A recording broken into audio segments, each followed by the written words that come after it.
மகன் தூய ஆவியின் திருப்பெயராலே ஆமென். பரலோகத்தில் இருக்கிற எங்கள் பிதாவே, உம்முடைய நாமம் அர்ச்சிக்கப்படுவதாக. உம்முடைய ராஜ்யம் வருக. உம்முடைய சித்தம் பரலோகத்தில் செய்யப்படுவது போல பூலோகத்திலும் செய்யப்படுவதாக. எங்கள் அனுதின உணவை எங்களுக்கு இன்று அளித்திரளும். எங்களுக்கு தீமை செய்கிறவர்களை நாங்கள் பொறுப்பது போல எங்கள் பாவங்களை பொறுத்திரளும். எங்களை சோதனையில் விளவிடாதையும் தீமையிலிருந்து ரட்சித்திரளும். ஆமென். இயேசுவுக்கே புகழ். மரியே வாழ்க. அன்பு சகோதர சகோதரிகளே, வணக்கம். புனிதர்களுடைய வாழ்க்கையில் 3 முக்கியமான பண்புகள், அவர்களை புனிதர்களாக மாற்றுவதும் நாம் அவர்களை பார்த்து பின்பற்றுவதற்குமான 3 முக்கியமான பண்புகள். 1, கடவுள் அன்பு. 2வது தாழ்ச்சி. 3வது தூய்மை, தூய வாழ்வு. முதலாவது கடவுள் அன்பும் பிறர் அன்பும் 2 பிரிக்க முடியாது. கடவுள் அன்பின் நிறைவு பிறர் அன்பில் வந்துடும். இப்போ புனிதர்கள் கடவுளுடைய அன்பால் ஆட்கொள்ளப்பட்டு கடவுளுடைய அன்பினால் பற்றி எறிந்தார்கள். சில புனிதர்களை ஆங்கிலத்தில் செராஃபிக் செயின்ட், செராஃபிக் புனிதர்கள் என்று சொல்லுவாங்க. ஏன்னா செராஃப் அப்படிங்கிற கிரேக்க வார்த்தைக்கு பற்றி எறிதல். அதில் தான் செராபீம் வான தூதர் சொல்கிறோமே, பற்றி எரியக்கூடிய வான தூதர். எனவே செராஃபிக் புனிதர்கள் என்றால் கடவுளுடைய அன்பினால் பற்றி எரியக்கூடிய புனிதர்கள். ஏனென்றால் நம்முடைய எல்லா வாழ்வின் செயல்களுக்கும், விசுவாச செயல்களுக்கும், இப்போ நம்முடைய பக்தி, நம்முடைய ஜபம், நம்முடைய ஜெபமாலை, பைபிள் வாசிக்கிறது, எல்லா செயல்களுக்கும் அடிப்படையானது கடவுள் அன்பு தான். அதுதான் எபேசியர் 3:17 பவுல் சொல்வார், அன்பே உங்கள் வாழ்வின் ஆணிவேரும் அடித்தளமுமாயிருப்பதாக. இந்த கடவுள் அன்பு தான் எல்லாவற்றுக்கும் அடித்தளை. அதில் அவர்கள் அன்பினால் பற்றி எரிந்தார்கள். செராஃபிக் புனிதர்கள். புனித பிரான்சிஸ் அசிசியார் முதலாக செராஃபிக் செயின்ட் அவர் தான் சொல்லப்பட்டார். அடுத்து அவருடைய சபையில், அந்த பிரான்சிஸ்கன் சபையில் வந்தவரும், இன்று செப்டம்பர் 18 நாம் திருவிழா கொண்டாடுபவருமான புனித குப்பட்டினோ ஜோசப். இவர் இயேசுவின் அன்பால் பற்றி எறிந்தார். கடவுளுடைய அன்பு என்பது பற்றி எரியக்கூடியது, அது முழுமையாக எரித்து விடக்கூடியது. நம்ம இனிமை மிகு பாடல்கள் 8ஆம் அதிகாரம் 6வது இறைவசனத்திலே நம்ம வாசிக்கிறோம், அன்பின் பொறி எரிக்கும் நெருப்பு பொறி, அதன் கொழுந்து பொசுக்கும் தீ கொழுந்து.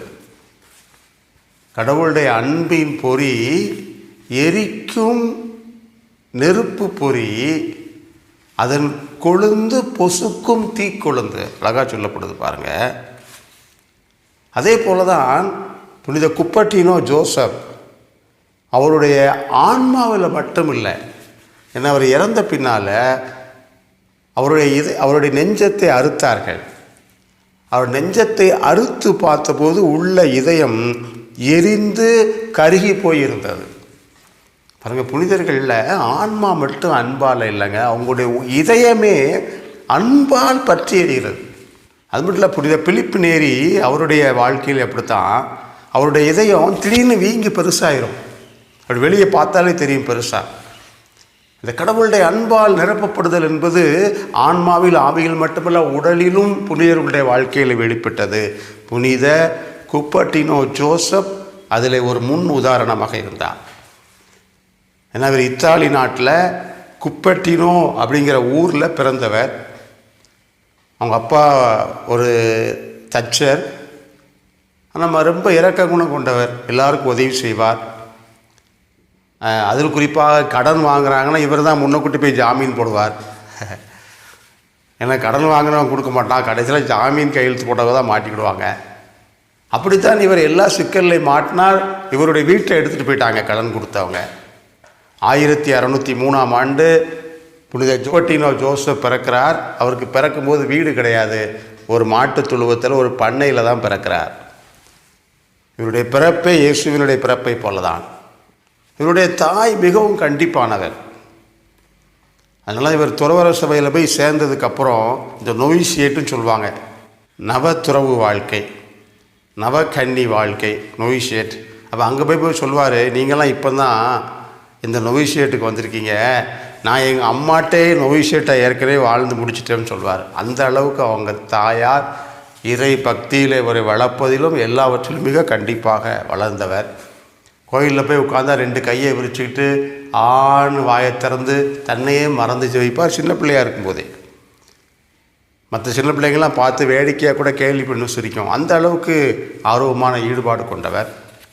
பசங்க தேர்வுக்கு முன்னாடி புனித குப்பட்டினோ ஜோசப்ட்ட தான் ரொம்ப முக்கியமாக ஜெபம் பண்ணுவாங்க.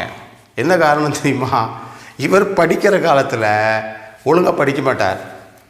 ஏன்னா இவரால் எதுலேயுமே மனசை ஒருமித்து இருக்கவே முடியாது. அவர் வேலை செஞ்சாலும் திடீர்னு அவர் மனசு எங்கேயோ போயிடும், திடீர்னு ஜபத்தில் போயிடுவார், திடீர்னு ஆழ்நிலை தியானத்துக்கு போயிடுவார். அவருக்கு சமையல் வேலை கொடுத்தாலும் அதான், தோட்ட வேலை கொடுத்தாலும் அதான், எந்த வேலையுமே மனது ஒருமித்து அவரால் செய்ய முடியாது. அதே மாதிரி தான் இறையியல் படிப்பிலும் கூட அவரால் மனசு ஒருமித்து படிக்க முடியாது. தேர்வு வந்த உடனே எல்லா கேள்விக்கும் சூப்பராக பதில் சொல்லிடுவார். ஏன்னா அந்த தேர்வில் இயற்கையாகவே கடவுளுடைய ஞானம் அவருக்கு பொழியப்படும். கடவுளுடைய ஞானத்தில் அந்த இறையியலை அவர் கற்பார், அதை தேர்வில் சொல்வார், படிக்காமலே தேர்வில் ஃபஸ்ட்டு வாங்கிடுவார். அதுக்கு தான் நம்ம பசங்க புனித குப்பட்டியில் ஜோசப்கிட்ட ஜெபம் பண்ணுவாங்க. ஏன்னா படிக்காட்டிலும் புனித குப்பட்டியில் ஜோசப்பே உங்களை மாதிரி நாங்களும் ஃபஸ்ட் மார்க் எடுக்கணும் அப்படிங்கிறதுனால தான். இவருக்கு பறக்கும் புனிதர் என்கிற பெயரும் உண்டு. ஆங்கிலத்தில் லெவிட்டேஷன் என்று சொல்வார்கள், அந்த பறக்கின்ற வரம். இவர் ஜபத்திலும் ஆழ்நிலை தியானத்திலும் போகிற போது தரையிலிருந்து மேல் எழும்புவார், பறவையை போல பறந்து போவார். திடீர்னு தரையில் இருப்பார், திடீர்னு மேலே போய் கூரையை போய் பிடிச்சிடுவார். ஒரு இடத்துல 3 சிலுவை நட்டினாங்க, அதில் ஒரு சிலுவை ஒழுங்காக நடலை. இவர் தூரத்திலிருந்து பார்த்தாரு, உடனே அப்படியே பறந்து போய் அந்த சிலுவையை எடுத்து பிடுங்கி சரியான இடத்துல வச்சு நட்டார். நட்டுட்டு சொன்னார், சிலுவையை நோக்கி நீங்கள் பறந்து செல்லுங்கள், சிலுவையை ஏற்றுக்கொள்ளுங்கள், அதற்குரிய இடத்தில் அந்த சிலுவையை நீங்கள் ஊன்றி வையுங்கள் என்று அந்த செயலை வைத்து உலகத்துக்கே சொன்னார் அவர். இப்படி பறந்து போகிற ஒரு வரம். ஏன்னா பறக்கும் புனித குப்பட்டினோ ஜோசப் என்று சொல்வார்களே, இவரை போலவே இன்னும் 2 பேர் உண்டு. நம்முடைய திருச்சபையில் மொத்தம் 3 பேர்கள் இந்த பறக்கின்ற வரத்தை பெற்றவர்கள். அதில் ஒருவர் புனித சிலுவை யோவான், சிலுவை அருளப்பர். 2வது புனித அவருடைய ஆன்மீக நண்பராக இருந்த புனித அபில திரசாள். சில நேரங்களில் 2 பேரும் சேர்ந்தே மேலே எழும்பி பறந்துருக்காங்க. ஏன்னா ஃபாதர் புருனோ அவருடைய புனிதர்களை பற்றி அவருடைய புத்தகத்தில் இவங்க 2 பேரை பற்றி சொல்கிறாரு. புனித அபில திரசாளுடைய மடத்துக்கு புனித சிலுவை யோவான் வந்திருக்கிறார். கிரிலுக்கு அந்த பக்கம் அந்த அம்மா இருக்கிறாங்க, கிரிலுக்கு இந்த பக்கம் இவர் இருக்கிறார். அன்றைக்கு தம திருத்துவ திருவிழா, 2 பேருக்கு ரொம்ப பிடிச்ச திருவிழா. அந்த தம திருத்துவத்தை பற்றி இவர் அவங்ககிட்ட பேச, 2 பேரும் ஜெபிக்க, அந்த ஆழ்நிலை ஜெபத்தில் 2 பேரும் மேலே போயிட்டாங்க. சிஸ்டர் பியாட்ரிஸ் அப்படிங்கிறவங்க புனித அபில திரசாலுக்கு ஏதோ செய்தி சொல்கிறதுக்காக உள்ளே வந்து கதவை திறந்து பார்க்காங்க, 2 பேரும் மேலே போயிருக்கிறாங்க. இவங்க பயந்து போயிட்டாங்க. அவர்கள் இருவருமே இந்த பறக்கின்ற வரத்தை பெற்ற புனிதர்கள் தான். 3வது புனிதர் தான் புனித குப்பட்டினோ ஜோசப். இவர்கிட்ட ஒரு தடவை சொன்னாங்க, இத்தாலியில் ஒரேட்டோவில் புனித வீடு, திருக்குடும்ப வீடு நாசரேயத்திலிருந்து, நான் முன்னாடி ஒரு தொடரில் சொல்லியிருக்கிறேன், அந்த நாசரேயத்தில் இருந்த வீடு ஒரேட்டாவுக்கு வந்திருக்குது, வானதூதர்கள் தூக்கிட்டு வந்து இங்கே வச்சுருக்கிறாங்க அப்படின்னு சொன்னதும் உடனே பறந்து போயிட்டார். பறந்து போய் புனித வீட்டை போய் பார்த்து ஜெபம் பண்ணிவிட்டு பறந்தே வந்துட்டார். இவர் அடிக்கடி பறந்து போகிறது, மேல் எழும்புறது வந்து திருப்பள்ளியில் நடக்கும். என்னுடைய வாழ்க்கையில் 100கணக்கான முறைகள் அப்படி செஞ்சுருக்கிறாரு. திருப்பள்ளியில் பீடத்தில் நிற்கிற மாதிரி இருப்பார், திடீர்னு ஆளை காணாமல் போயிடுவார். அதிலும் குறிப்பாக திருப்பள்ளியில் குருவானவர் இதோ இறைவனின் செம்மறி, இதோ உலகின் பாவங்களை போக்குகிறவர் செம்மறி விருந்துக்கு அழைக்கப்பட்டவர் பேறு பெற்று சொன்ன உடனே ஆண்டவரே தேவரி வரும்போது அந்த ஜெபத்தை சொல்லணும். ஜெபத்தை எடுத்து காமிச்சிட்டு கீழே வச்சோன்னா பார்த்தா பீடத்தில் ஆள் இருக்காது. அதுக்குள்ளே பறந்து கோயிலில் பின்னாடி கடைசியாக போய் தரையில் விழுந்து கிடப்பார். ஏன்னா எல்லா மக்கள்லையும் நான் கடைசி, நான் தரையில் விழுந்து கிடக்கிறேன். தரையில் விழுந்து கிடந்து அவர் அந்த ஜெபத்தை சொல்வார். ஆண்டவரே தேவரீர் என் இல்லத்தில் எழுந்து வர நான் தகுதியற்றவன், ஆனால் வார்த்தை மட்டும் சொல்லும் என் ஆன்மா நலமடையும்னு தரையில் விழுந்து தன்னையே தாழ்த்தி அவர் சொல்வார். பாருங்கள், அந்த கோயிலில் வந்திருக்கிற அத்தனை பேரிலும் நான் பாவியிலும் பெரும் பாவி, நான் தகுதியற்றவன் என்பதை அவர் சொல்வார். ஏன்னா புனிதர்கள் பாருங்கள், கடவுளை அதிகமாக, கடவுளுடைய புனிதத்தை அதிகமாக அறிந்திருந்ததால் அவர்களுடைய தகுதி இன்மையை அவர்கள் உணர்ந்து கொண்டே இருப்பார்கள். இப்போ நம்ம கடவுளையும் அவருடைய புனிதத்தையும் அறியாததுனால நம்முடைய தகுதியின்மை நமக்கு தெரியாமல் இருக்கும். புனித குப்பட்டினா ஜோசப் தாழ்ச்சியின் ஒரு அடையாளம். அந்த ஜெபத்தை சொல்லி முடிச்சு திரும்ப பீடத்துக்கு பறந்து போயிடுவார். இப்படி அடிக்கடி அவர் பறந்துக்கிட்டே இருப்பார், பறக்கும் புனிதர். அது மட்டும் இல்லை, இந்த விமான பயணம் செய்கிறவர்களுக்கு, பறக்கிறவர்களுக்கெல்லாம் அவர் பாதுகாவலராக திருச்சபையால் அறிவிக்கப்பட்டிருக்கிறார். அவர் பறக்கும் புனிதர் மட்டுமல்ல, பறவைகளை பற்றி நமக்கு ஒரு எடுத்துக்காட்டு சொல்லியிருக்கிறார். வானத்தில் பறந்து கொண்டிருக்கிற பறவைகளை பாருங்கள், உணவுக்காக தரையில் இறங்கும், உண்ட பின்னால் உடனே மேலே பறந்து போகும். அதே போல இறை அடியார்களும் மிகவும் தேவைப்படும் போது மட்டும்தான் இந்த பூமியில் இருக்க வேண்டும். உடனே அவர்களுடைய ஆன்மா விண்ணகத்தை நோக்கி பறந்து கடவுளை போற்றி புகழ்ந்து கொண்டிருக்க வேண்டும். சேற்றிலும் கண்ணியிலும் சிக்கிக்கொள்ளாதவாறு பறவைகள் தவிர்க்கின்றன. அதே போல மனிதனும் அவனுடைய ஆன்மாவுக்கு ஆபத்தும் தீங்கு விளைவிக்கிற இடங்களை, பொருட்களை, சூழ்நிலைகளை தவிர்க்க வேண்டும். தங்களுடைய புனித செயல்களால் கடவுளை மகிமைப்படுத்த வேண்டும் என்று சொல்லி பறவைகளை மேற்கோள் காட்டி அழகாக சொல்லியிருக்கிறார். பாருங்க, நம்முடைய உள்ளம், ஆன்மா எப்பவும் விண்ணகத்திலே இருக்க வேண்டும். தேவைப்படும் போது தான் அந்த மண்ணகத்துக்கு வரணும். அழகாக சொல்கிறார் பாருங்க. அது கடவுளை போற்றி புகழ்வதில், கடவுளுடைய பிரசன்னத்தில் எப்போதும் இருக்கணும். ஏன்னா நம்ம குடும்பம் குடும்பம் குடும்பம் குடும்பம்னு கடவுளை மறந்து, எல்லாத்தையும் மறந்து ராத்திரி பகலும் குடும்பத்தையே அளிக்கிறோம். அதனால தான் நம்முடைய ஆன்மீக வாழ்க்கைக்கு, நம்முடைய மீட்பின் வாழ்க்கைக்கு குடும்பமே ஒரு பெரிய தடையாக நாம் மாற்றி வைத்திருக்கிறோம். அதனால தான் புனித குப்பட்டின ஜோசப் அழகாக சொல்கிறார், தேவைப்படும் போது பறவை மாதிரி இறங்கணும், உடனே நம்முடைய ஆன்மா விண்ணகத்திலே ஆண்டவரை போற்றி புகழ அங்கே இருக்க வேண்டும் என்று சொல்கிறார்.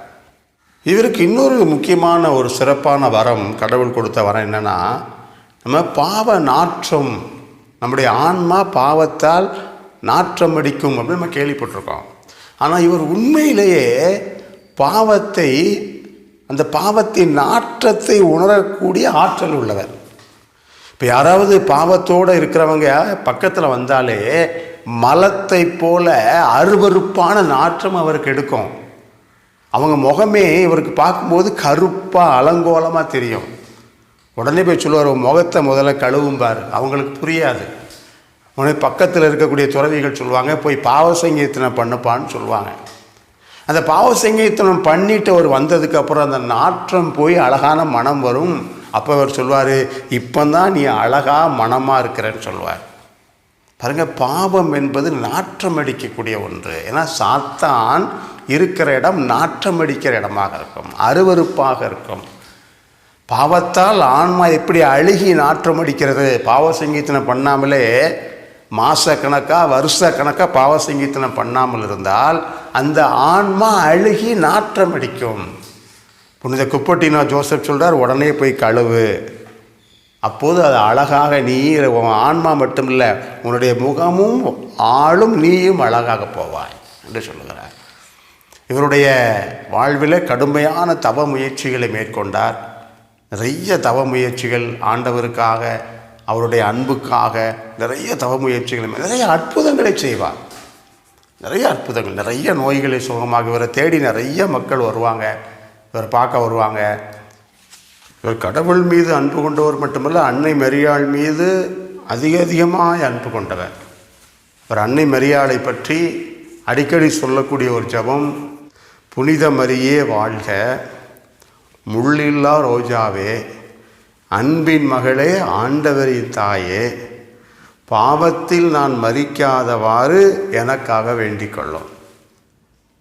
ஒவ்வொரு நாளும் சொல்லக்கூடிய ஜெபம். அது மட்டும் இல்லை, தன்னுடைய மரணத்தை அவர் முன்கூட்டியே இறைவாக்காக சொன்னார். என்றைக்கு நான் நற்கருணை உட்கொள்ளாமல் இருக்கிறேனோ அன்றைக்கு நான் மரித்து போவேன் என்று முன்கூட்டியே சொல்லியிருந்தார். அதே மாதிரி அவர் படுத்த படுக்கையாகி நற்கருணை உட்கொள்ள முடியாத ஒரு நாள் வந்தது, அன்றைக்கு இறந்து போனார். பாருங்கள், நற்கருணை உட்கொள்ள முடியாத நாள் நான் இறக்கின்ற நாள். இவ்வளவு நற்கருணையோட அவர்களுடைய வாழ்க்கை பின்னி பிணைந்து நற்கருணையே அவர்களுக்கு எல்லாமா இருக்கு. பாருங்கள், அவர் சொன்னபடியே நற்கருணை உட்கொள்ள முடியாத அன்றைக்கு அவர் இறந்து போனார். இந்த நாளிலே புனித குப்பட்டினோ ஜோசப்பினுடைய கடவுள் மீது கொண்டிருந்த அன்பு, அளவில்லாத அன்பு. அதனால் நம்ம ஜெபிக்கலாம், நம்ம பக்தியாக இருக்கலாம், பைபிள் எதனாலும் செய்யலாம், நல்ல செயல்கள் செய்யலாம். ஆனால் கடவுள் மீது அன்பு கொண்டு அந்த அன்பினால் செய்கிறோமா, அதுதான் நமக்கும் பயனுள்ளதாக இருக்கும், கடவுளுக்கும் மகிமை உள்ளதாக இருக்கும். இந்த குப்பட்டினோ ஜோசப்புடைய தாழ்ச்சி இருக்குது பாருங்கள். அவ்வளோ மக்கள் பூசையில் இருக்கும்போது இவர் குருவானவர் தரையில் குப்புற விழுந்து நான் தகுதியற்றவன் என்று சொல்லி, அது மட்டும் அவருடைய வாழ்க்கையில் என்ன வேலை கொடுத்தாலும், தோட்ட வேலை கொடுத்தாலும், சமையல் வேலை கொடுத்தாலும் தாழ்ச்சியோடு அத்தனை ஏற்றுக்கொள்வார். தாழ்ச்சி இருக்கிற இடத்துல கடவுள் இருப்பார். தாழ்ச்சி இருக்கிற இடத்துல தூய வாழ்வு இருக்கும். நம்முடைய தூய வாழ்வுக்கு புனித குப்பட்டினோ ஜோசப் மிகப்பெரிய முன்னுதாரணம். அவர் நமக்காக பரிந்து பேசுவாராக. இந்த திருவிழா நாளிலே நமக்காக ஜெபிப்பாராக. ஆண்டவர் உங்களை ஆசீர்வதிப்பாராக. எல்லாம் வல்ல இறைவன், தந்தை, மகன், தூய ஆவியானவர் உங்களை ஆசீர்வதித்து கூடவே இருந்து வழிநடத்தி பாதுகாப்பாராக.